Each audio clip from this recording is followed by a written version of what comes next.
श्रीकृष्ण परब्रह्मणे नमः।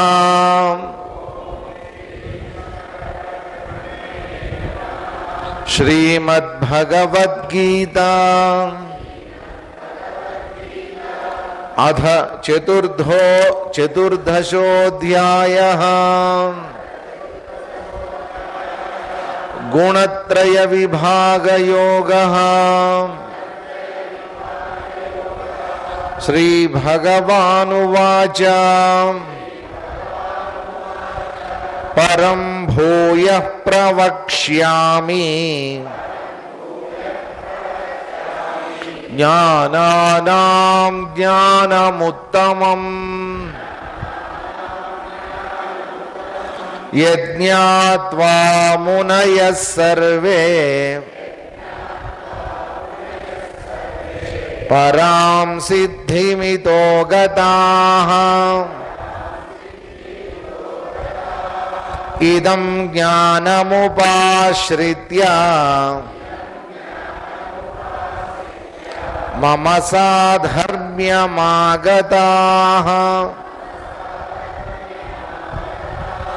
सर्गेऽपि नोपजायन्ते प्रलये न व्यधन्ति च। ప్రళయే నవ్యదంతి అక్కడ కొంచెం ఆ వ్యా ముందే స్టార్ట్ చేయాలన్నమాట. ప్రళయే నవ్యధంతి చ. ప్రళయే నవ్యధంతి చ అని కంటిన్యూస్గా చెప్పకూడదు, అక్కడ ఒక చిన్న గ్యాప్ తీసుకోవాలన్నమాట. ప్రళయే నవ్యధంతి చ మమ యోనిర్మహద్ బ్రహ్మ తస్మిన్ గర్భం దధామ్యహం సంభవః సర్వభూతానాం తతో భవతి భారత. సర్వయోనిషు కౌంతేయ మూర్తయః సంభవంతి యాః తాసాం బ్రహ్మ మహద్యోనిః అహం బీజప్రదః పితా. సత్వం రజస్తమ ఇతి గుణా ప్రకృతి సంభవాః నిబధ్నంతి మహాబాహో దేహే దేహినమవ్యయం. నిన్న స్టార్ట్ చేసినప్పుడు భగవానుడు స్వయంగా మొదలుపెట్టినప్పుడు ఇక్కడి నుంచి మళ్ళా నీకు ఇంకొకసారి చెప్తాను అనేటువంటి విషయం చెప్పాడు. దేని గురించి? ఇదం జ్ఞానం ఉపాశ్రిత్య. ఇంతకుముందు ఇక్కడ 13వ అధ్యాయంలో చెప్పినటువంటిది కానీ ఇక ముందు చెప్పబోయేటటువంటిది కానీ ఇదం జ్ఞానం ఉపాశ్రిత్య. ఆ జ్ఞానాన్ని ఆధారంగా చేసుకుని సాధన అనేటువంటిది ఎప్పుడైతే చేస్తామో, కాబట్టి మనం చేసేటటువంటి భక్తి కానివ్వండి, మన ద్వారా చేయబడుతున్నటువంటి సాధన కానివ్వండి, ప్రయత్నం కానివ్వండి, ధ్యానం కానివ్వండి, ఇదంతా జ్ఞానపూరితమై ఉండాలి. అంటే ఏదో అంటారే గుడ్డెద్దు చేలో పడ్డట్టు అన్నట్టు అట్లా చేయకూడదు. జ్ఞానపూరితమైనటువంటిదై ఉండాలి. మీరు పూజలు చేయండి, పురస్కారాలు చేయండి, దాంట్లో జ్ఞానం అనేటువంటిది ఉండాలి. ధ్యానం చేస్తున్నంతసేపు దాంట్లో జ్ఞానం అనేటువంటిది ఉండాలి. కర్మరంగంలో మనం కర్మలు ఆచరిస్తున్నంతసేపు, కర్మయోగం చేస్తున్నంతసేపు దాంట్లో జ్ఞానం అనేటువంటిది ఉండాలి. అందుకనే స్వామీజీ ఎప్పుడు అనేవారు అనమాట, సేవా విత్ ఎ డిఫరెన్స్ అనేవారు ఆయన. నువ్వు సేవ చేయి, కానీ దాంట్లో ఒక డిఫరెన్స్ ఉండాలి. ఏంటది? మామూలుగా మనం ఒక సేవ చేసామనుకోండి, ఆ సేవ చేయటంలో మన ద్వారా సేవ పొందినటువంటి వాడు ఎంత పైకి ఎదిగాడు అనేటువంటిది ఆలోచిస్తారు. ఇప్పుడు ఏదైనా ఒక ఎన్జిఓ స్టార్ట్ చేశారనుకోండి, ఒక ట్రస్ట్ స్టార్ట్ చేశారనుకోండి, దాని ద్వారా సేవా కార్యక్రమాలు జరుగుతున్నాయనుకోండి, ఆ కార్యక్రమాల ద్వారా ఎంతమంది బెనిఫిట్ పొందారు, ఎంతమంది లాభపడ్డారు అనేటువంటిది ఆలోచిస్తారు. కానీ స్వామీజీ ఏమంటారంటే నువ్వు చేసేటటువంటి కార్యక్రమాల ద్వారా నువ్వెంత బాగుపడ్డావు అంటారు ఆయన. అంటే మార్పు మన రూపంలో రావాలి. అది ఎప్పుడు సాధ్యమవుతుందంటే జ్ఞానం. ఆ జ్ఞానం అనేటువంటిది ఆధారంగా చేసుకొని నువ్వు సేవ చేసినా, ధ్యానం చేసినా, పూజ చేసినా, ఏం చేసినా కానీ దాంట్లో మన ఉద్ధరణ అనేటువంటిది ఉంటుందన్నమాట.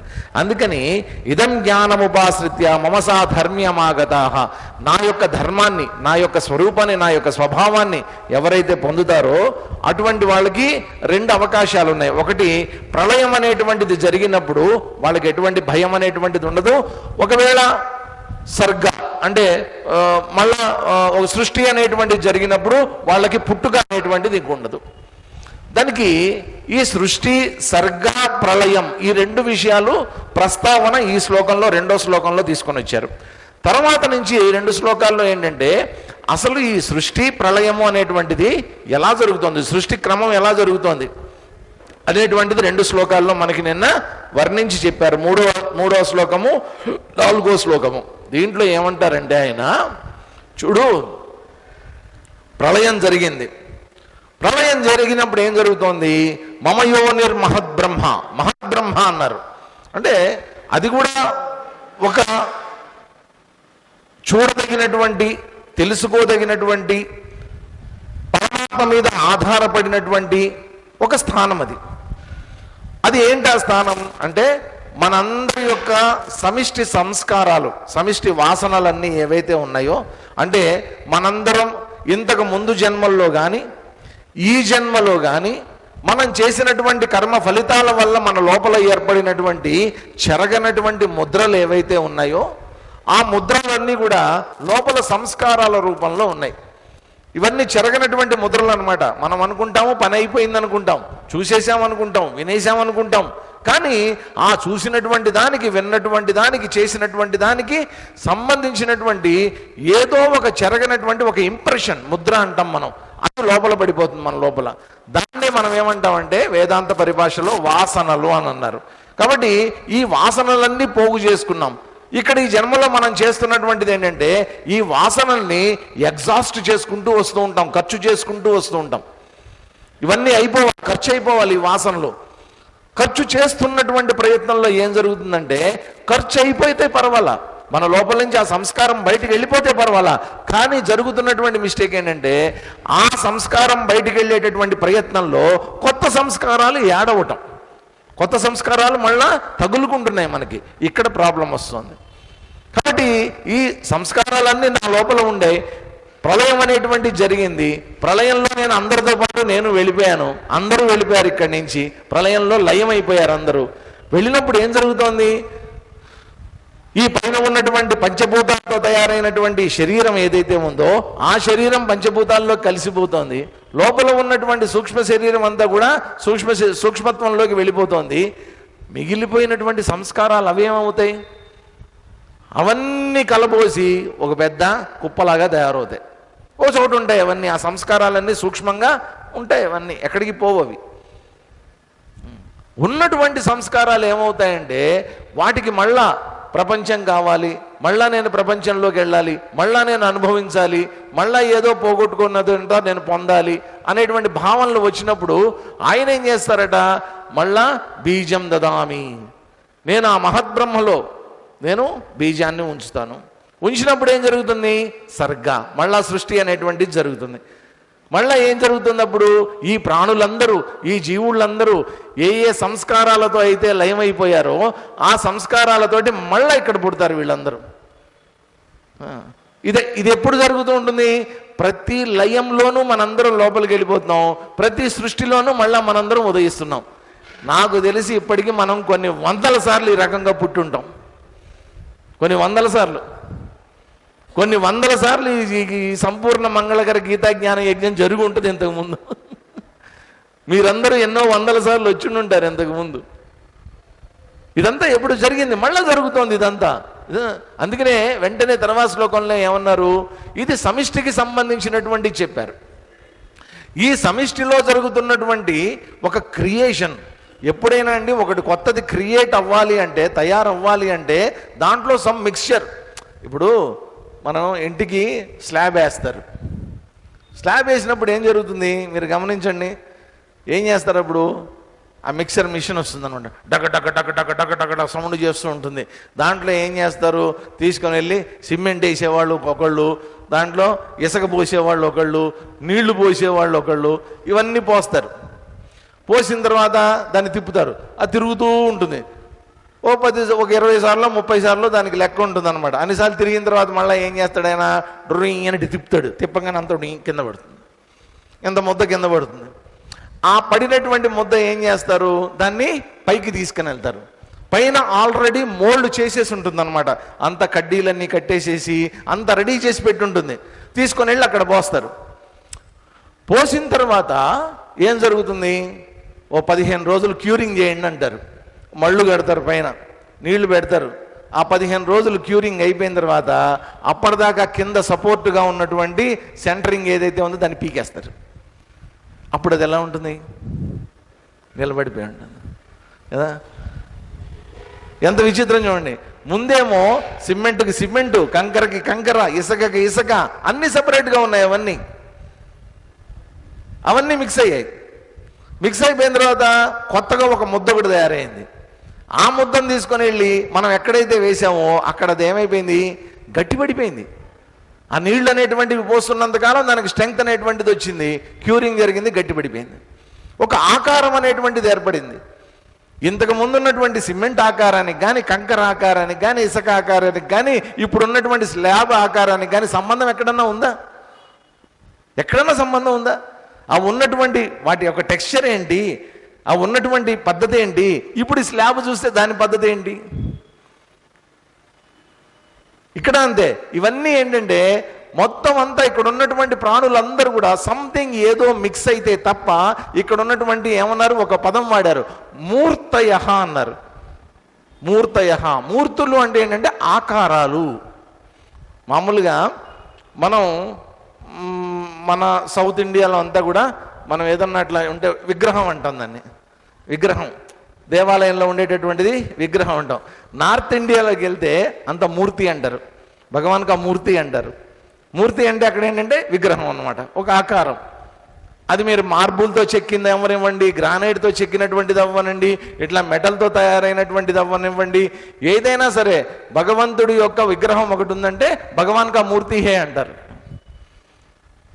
మీరు జైపూర్ కానీ లేకపోతే అక్కడికి వెళ్ళారనుకోండి, అజ్మీర్ కానీ లేకపోతే మకరానా కానీ, అక్కడికి జైన్ శ్వేతాంబర్ మూర్తి కళా కేంద్ర అని ఉంటుంది. మూర్తి కళా కేంద్రం అంటే వాళ్ళు మూర్తులు తయారు చేస్తారు, విగ్రహాలు తయారు చేస్తారు.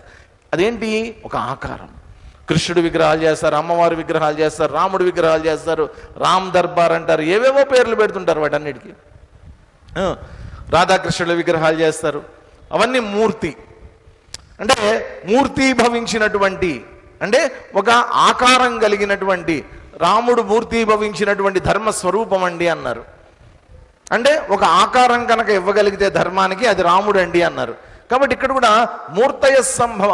మూర్తి అంటే ఏంటంటే ఇప్పుడు మనందరం ఉన్నాము, మనందరికీ ఒక ఆకారం అనేటువంటిది ఉంది. ఒక్కొక్కళ్ళం ఒక్కొక్క ఆకారంలో ఉన్నాం. మనందరం పుడుతున్నాం, తల్లి గర్భం నుంచి బయటకు వచ్చాం. తల్లి గర్భంలోంచి ఎలా వచ్చాం? మనందరం ఏదో కర్ణుడు కుంతీదేవి దగ్గర నుంచి వచ్చినట్టు రాలా మనందరం. ఆయన ఎవరు? సూర్యభగవానుడు దయ వల్ల వచ్చేసాడు ఆయన. మనందరం అట్లా కాదు, తల్లి ఉండాలి, తండ్రి ఉండాలి. ఆ తండ్రి తల్లి గర్భంలో బీజాన్ని ఉంచాలి, అక్కడ అండం ఏర్పడాలి, పిండం ఏర్పడాలి, అప్పుడు పెద్దయి పెరిగి పెద్దయి 9 నెలల తర్వాత బయటికి రావాలి. ఇదంతా ఏంటి? ఒక మూర్తి అనేటువంటిది రావడానికి దానికి ముందు ఏవో తెలియనటువంటి ఒక కలయిక, దానికి ఒక స్థానము, కొంత క్యూరేషన్ అనేటువంటిది.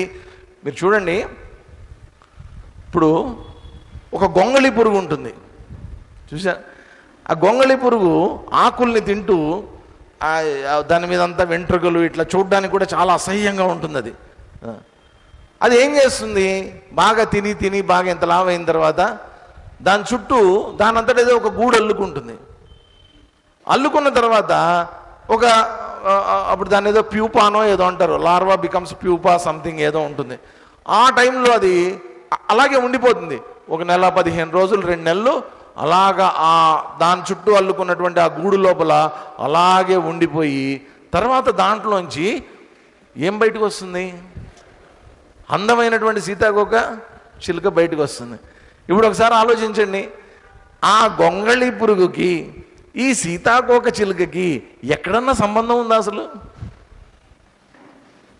ఆ గొంగళి పురుగు చేసేటటువంటి పళ్ళుకి సీతాకోక చేసేటటువంటి పళ్ళుకి ఎక్కడన్నా సంబంధం ఉందా? అప్పుడు దాని ఆకారం ఎంత అసహ్యంగా ఉంది, ఎంత అసహ్యంగా ఉంది, చూస్తేనే కంపరంగా ఉంటుంది. అది ముట్టుకుంటే దురద పుడుతుందని దాని జోలికి కూడా పోరు, ఎవరు ముట్టుకోరు దాన్ని. ఆకులు తింటూ ఆకులు చెట్లను పాడు చేస్తూ ఉంటుంది అది కదా. అలాంటి గొంగళి పురుగు సీతాకోక చిలుకైన తర్వాత అందమైనటువంటి కలర్స్ ఎక్కడి నుంచి వచ్చాయి దానికి? ఆ కలర్స్ వస్తాయి అంతే. అంత అద్భుతమైనటువంటి రంగులు, ప్యాటర్న్స్, దాంట్లో రకరకాలైనటువంటి డిజైన్స్ తోటి అద్భుతమైనటువంటి. ఆ తర్వాత చస్తే ఆకులు తింటాం పూలు తింటాం చేయదండి. అది చేసేటటువంటిది ఏంటప్పుడు కేవలం మకరందాన్ని మాత్రమే స్వీకరిస్తుంది. అది ఆ పువ్వుల్లో ఉండేటటువంటి తేనెను మాత్రమే స్వీకరిస్తుంది. దట్ ట్రాన్స్ఫర్మేషన్ అన్నమాట, ఒక మార్పు అనేటువంటిది. కాబట్టి ఆ మూర్తి అనేటువంటిది ఏర్పడటం, ఒక సీతాకోక చిలుకగా ఏర్పడడానికి తన లోపల తాను చేసేటటువంటి ఒక రకమైనటువంటి కెమికల్ రియాక్షన్. అది బయటికి కనిపించేటటువంటిది కాదు. సంథింగ్ లోపల ఏదో తన లోపలే తాను మిక్స్ చేసుకుంటుంది, ఒక కొత్త అవతారంతో బయటకు వస్తుంది. కాబట్టి ఇంత పెద్ద సృష్టి, ఇంత పెద్ద బ్రహ్మాండం అనేటువంటిది సృష్టింపబడాలన్నా, లేదా ఈ సృష్టిలో ఈ సృష్టిగా మనం అందరం చిన్న చిన్న సృష్టిలు ఏవైతే జరుగుతున్నామో, ఇవన్నీ ఏవైతే వస్తున్నాయో, ఇక్కడ నుంచి ప్రాణులు భూతాలు వస్తున్నాయో, ఇవన్నీ జరగాలి అంటే ఏదో తెలియనటువంటి డిఫరెంట్ పర్ముటేషన్స్ అండ్ కాంబినేషన్స్, అవ్యక్తమైనటువంటివన్నీ కలిసినప్పుడు ఈ వ్యక్తమైనటువంటి రూపాలన్నీ ఇక్కడి నుంచి వస్తున్నాయి. కాబట్టి ఈ సిద్ధాంతాన్ని మన హిందూ ధర్మం మాత్రమే ప్రతిపాదించింది. ఈ రకమైనటువంటి కలయిక వల్ల కొత్త ఆకారాలు, అవ్యక్తం నుండి వ్యక్తం అనేటువంటిది బయటకు వస్తోంది. ఈ మహద్యోని, ఆ పరమాత్మ యొక్క మహద్యోనిలోకి ఆయన పిత, బీజ పిత, తండ్రిగా ఆయన ప్రవేశపెడుతున్నటువంటి బీజం నుండి ఇక్కడ ఉండేటటువంటి ప్రాణులన్నీ కూడా ఉద్భవిస్తున్నాయి. కాబట్టి ఈ అద్భుతమైనటువంటి సృష్టి కార్యం, దివ్యమైనటువంటి సృష్టి కార్యం ఏదైతే ఉందో ఇది ఆయన ద్వారా జరుగుతోంది. కాబట్టి సృష్టిస్తున్నటువంటి వాడు ఆయనే, లయం చేస్తున్నటువంటి వాడు ఆయనే. దీంట్లో మనందరి సంస్కారాలు పోగేసుకుని మనం కూర్చున్నాం. అయ్యో సృష్టి అంతా కూడా లయమైపోతుందేమో అని భయపడుతున్నాం. మళ్ళా నాకు జన్మ రాకూడదు అనేటువంటి భావన కలిగినటువంటి వాళ్ళు సాధన చేసి బయటపడిపోతున్నారు దీంట్లోంచి అని చెప్పి, ఆ ప్రకృతి ఏదైతే ఉందో, ఏ ప్రకృతిలో ఈయన పిత అనేటువంటి పేరుతోటి బీజాన్ని ప్రవేశపెడుతున్నాడో ఆ ప్రకృతి యొక్క లక్షణాలను ఇక్కడ వివరిస్తున్నారు. చూద్దాం ఒకసారి మనం. 5వ శ్లోకం. 5వ శ్లోకంలో మనకి చెప్పారు ఆల్రెడీ, సత్వం రజః తమ ఇతి గుణా ప్రకృతి సంభవాహ. ఈ 3 గుణాలు కూడా ఎక్కడి నుంచి వచ్చాయట? ప్రకృతి నుంచి వచ్చాయి. సత్వం రజస్ తమః వచ్చి నిబధ్నంతి మహాబాహో దేహే దేహినమవ్యయం. లోపల ఉన్నటువంటి దేహి, జీవుడు ఎవరైతే ఉన్నారో ఆ జీవుణ్ణి ఈ ప్రపంచంలో కర్మరగ్గల్లో బంధించి ఉంచుతున్నాయి. ఈ సృష్టి అంతా నిజం, ఈ జగత్తంతా నిజం అనేటువంటి భ్రమని కలిగించి దీంట్లో ఇరుక్కుపోతున్నాడు మానవుడు. అది తర్వాత నుంచి ఒక అనాలిసిస్ ఇస్తున్నారు చూడండి మనం ముందు. 6వ శ్లోకం చదువుదాం. తత్ర సత్వం నిర్మలత్వాత్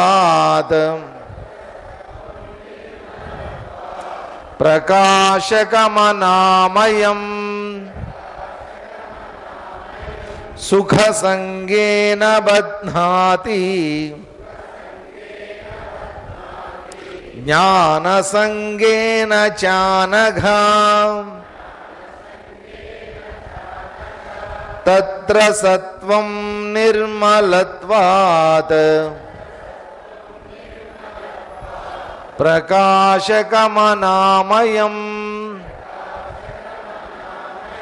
సుఖ సంగేన బధ్నాతి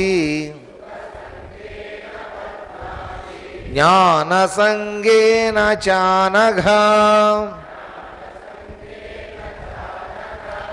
అనఘ, అఘం అంటే పాపం, అనఘ అంటే పాపరహితుడా అని అర్జునుణ్ణి సంబోధిస్తూ ఉన్నారన్నమాట. పాపరహితుడైనటువంటి వాడా అనగా. తత్ర సత్వం నిర్మలత్వాత్ ప్రకాశకం అనామయం. ఈ 3 చెప్పినటువంటి 3 గుణాల్లో కూడా సత్వం, సత్వగుణం అనేటువంటిది ఏదైతే ఉందో అది ఎలాంటిదట?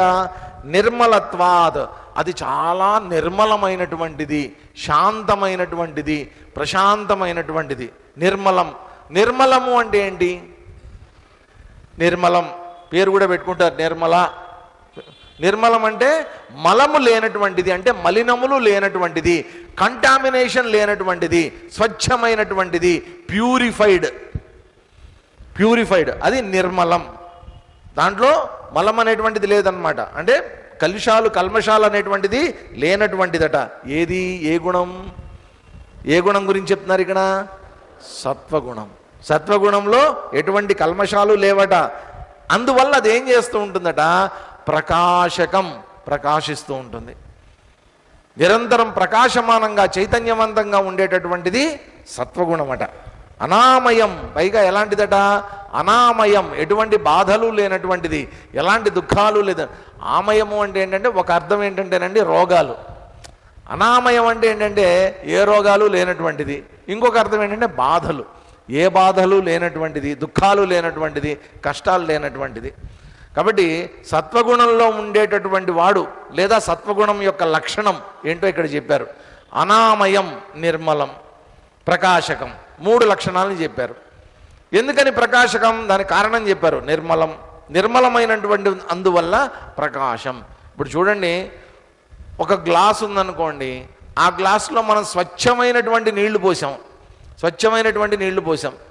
పోసినప్పుడు దాని లోపల ఏదన్నా ఒక వస్తువు ఉందనుకోండి, ఆ వస్తువు పడిందనుకోండి, పైనుంచి చూస్తే ఎట్లా కనిపిస్తుంది? మనకి క్లియర్గా కనిపిస్తుంది. లోపల ఏ వస్తువు ఉందనేటువంటిది క్లియర్గా కనిపిస్తుంది. అదే కొంచెం ఏదైనా మురికి నీళ్లు కానీ ఏదన్నా ఉన్నాయనుకోండి, దాంట్లో ఏదన్నా వస్తువు పడింది అనుకోండి, కనిపించదు, అస్సలు కనిపించదు. నేను 2 రకాల నదులు చూశానండి. 2 డిఫరెంట్ కైండ్స్ అన్నమాట. అసలు రెండిటికి అసలు ఎక్కడ పొంతన ఉండదు ఆ 2 నదులకి. ఒకటి కాళీగండకి, అంటే ముక్తినాథ్ వెళ్ళేటప్పుడు, పోఖరా నుంచి ముక్తినాథ్ వెళ్ళేటప్పుడు ఆ రోడ్డు పక్కనంతా కాళీగండకి అని నల్లటి నీళ్లు, ఎంత నల్లగా ఉంటాయంటే అంత నల్లగా, బురద నీళ్ళేమో అనిపిస్తుంది అనమాట మనకి. వాస్తవంగా అది బురద కాదండి, నల్లటి ఇసుక. ఆ ఇసుకతోటి అది ప్రవహిస్తూ ఉంటుంది. అసలు ఎట్లా ఉంటుందంటే ఏదో కాఫీ డికాక్షన్ వెళ్తుంది అన్నట్టు ఉంటుంది అనమాట ఆ ప్రవాహం. ఆ కాఫీ డికాక్షన్ లాగా ఉంటుంది ఆ నీళ్ళు, అంత నల్లగా ఉంటుందన్నమాట. విచిత్రం, ఏం కనిపించదు దాంట్లో మనకి. అదే మీరు ఓంకారేశ్వర దగ్గర అమర్నాథ్ కనుక వెళ్తే, ఇది మన నర్మదా నది, నర్మదా నదికి వెళ్తే విచిత్రం ఏంటంటే పైనుంచి చూస్తే కింద ఉండేటటువంటి ఇంతింతలా గుండ్లు కనిపిస్తాయి. వాటిని తెచ్చుకుంటారు చాలామంది, బాణలింగాలు అంటారు అనమాట. ఆ బాణలింగాలు తెచ్చుకుని వాటిని షేప్ చేసి శివలింగం, ఇప్పుడు మన చిన్మయ జగదీశ్వరాలయం ఏదైతే ఉందో దాంట్లో ఉన్నటువంటి మెయిన్ శివలింగం ఏదైతే ఉందో అది బాణలింగం. నర్మదా నుంచి ఓంకారేశ్వర్ నుంచి తీసుకొచ్చినటువంటి శివలింగం. చుట్టూ ప్రతిష్ఠించినటువంటి 12 దేవాలయాల్లో ఉన్నటువంటి లింగాలన్నీ కూడా అక్కడ ఓంకారేశ్వర్ నుంచి తెచ్చినటువంటి బాణలింగాలు అన్నమాట. అవన్నీ ఎలాగ తీసుకొస్తారు? పైనుంచి అక్కడ కనిపిస్తాయి. ఆ బోటు వాడి దిగి తీసి ఇచ్చేస్తాడు మనకి. ఇదిగో సార్ ఇది బాగుంది సార్ అంటాడు. మనమే చూసుకోవచ్చు పైనుంచి. అంత స్వచ్ఛంగా, అంత నిర్మలంగా, అంత క్లారిటీతో ఉంటాయి. ఆ కాళీగండకి నది చూస్తే నిజంగా నల్లగా పారుతూ ఉంటుంది. కానీ విచిత్రం ఏంటంటే ఆ కాళీగండకి నది నీళ్లు సీసాతో నేను ఇంటికి తీసుకొని వచ్చి అక్కడ పెట్టిన తర్వాత నెక్స్ట్ డే చూస్తే మొత్తం ఇసుకంతా కిందకి వెళ్ళిపోయింది, పైన స్వచ్ఛమైనటువంటి నీళ్లు ఉన్నాయి. నర్మదా నదిలో ఎంత స్వచ్ఛమైనటువంటి నీళ్లు ఉన్నాయో అంత స్వచ్ఛమైనటువంటి నీళ్లు పైన ఉన్నాయి. ఎందుకని? వాస్తవంగా మీరు గమనించండి, వాస్తవంగా నీటికి, నిజమైనటువంటి నీటికి కంటామినేషన్ ఏమైనా ఉంటుందా? దాంట్లో కలుషాలు ఏమన్నా ఉంటాయా? ఏం ఉండవు. ఎందుకని? నిర్మలత్వాత్, అది నిర్మలమైనటువంటివి. దాంట్లో ఏదన్నా కలిస్తే అది కలుషం అంటాం. ఏం కలవకపోతే స్వచ్ఛమైనటువంటి నీళ్ళండి అంటాం, తాగేస్తాం వాటిని. ఇక్కడ కూడా సత్వగుణం అనేటువంటిది ఎలాంటిది? నిర్మలత్వాద్, ప్రకాశం. స్వచ్ఛంగా ఉండటం వల్ల దాని ప్రకాశం అనేటువంటిది, దాని సీతృగా ఉండేటటువంటి లక్షణం అన్నమాట. అది ఉంటుంది. అది దాంతోపాటు ఏమన్నారు? అది అనామయం. ఎక్కడైతే ఒకటే గుర్తుపెట్టుకోండి, మనం కూడా అండి మన మనసు కల్మషాలు లేకుండా, ఎటువంటి కలశాలు లేకుండా స్వచ్ఛంగా నిర్మలంగా కనుక ఉంటే అండి, మనం చేసేటటువంటి పనులు కూడా స్వచ్ఛంగా ఉంటాయి, మన ఆలోచనలు స్వచ్ఛంగా ఉంటాయి, దాంతోపాటు మన సంకల్పాలు స్వచ్ఛంగా ఉంటాయి, మనం చేసేటటువంటి పనులన్నీ స్వచ్ఛంగా ఉంటాయి. అటువంటి వాడికి ఏ బాధలు ఉండవండి, ఏ బాధలు ఉండవు. అందుకని అనామయం అన్నారు. సుఖ సంగేన జ్ఞాన సంగేన చ బధ్నాతి. అయితే ఈ సత్వగుణం కూడా ఒక బంధమే. దేంతో బంధం వస్తుంది? ఆ బంధం చెప్పారు. ఒకటేమో సుఖ సంగేన. సుఖం అంటే ఏంటి? ఇక్కడ మామూలుగా మనం బయట పొందేటటువంటి సుఖం కాదండి, ఈ సుఖం కాదు అది. అక్కడ సుఖము అంటే ఏంటంటే ఆ స్వచ్ఛత వల్ల నాకు కలిగేటటువంటి బాధలు లేనటువంటి, దుఃఖాలు లేనటువంటి స్థితి ఏదైతే ఉందో అది ఇక్కడ సుఖంగా చెప్తున్నారనమాట. హాయిగా సుఖంగా ఉంటుంది. ఇప్పుడు తప్పు చేసినటువంటి వాడు ఉన్నాడు అనుకోండి, నలుగురి దగ్గర అప్పులు చేశాడు, ఎగ్గొట్టాడు, వాడు రోడ్డు మీద తిరగడానికి సాహసం చేస్తాడండి? వాడు సాహసం చేస్తాడు అసలు? వాడు రోడ్డు మీద తిరగడానికి ఎవడు ఎక్కడ చూస్తాడో అని భయం, దాక్కుని సందుల్లో గొంతుల్లో తిరుగుతుంటాడు వాడు. ఎందుకని? భయం. తప్పు చేశాననేటువంటి భయం వాడిని పీడిస్తూ ఉంటుంది. దానివల్ల ఎంత దుఃఖం చూడండి. ఎవడింటి మీదకి వస్తాడో, ఏం జరుగుతుందో తెలీదు. ఇంటికి వచ్చినా ఇంట్లో వాళ్ళు లేరని చెప్పిస్తూ ఉంటాడు వాడు. ఏవో జరుగుతుంటాయి, ఎంత దుఃఖం దానివల్ల. కాబట్టి అవన్నీ లేనటువంటిది అనమాట. స్వచ్ఛంగా ఉన్నటువంటి వాడు, ఏ తప్పు చేయనటువంటి వాడు చక్కగా ప్యూరిఫైడ్ మైండ్ తోటి ఉంటాడు వాడు ఎప్పుడు కూడా.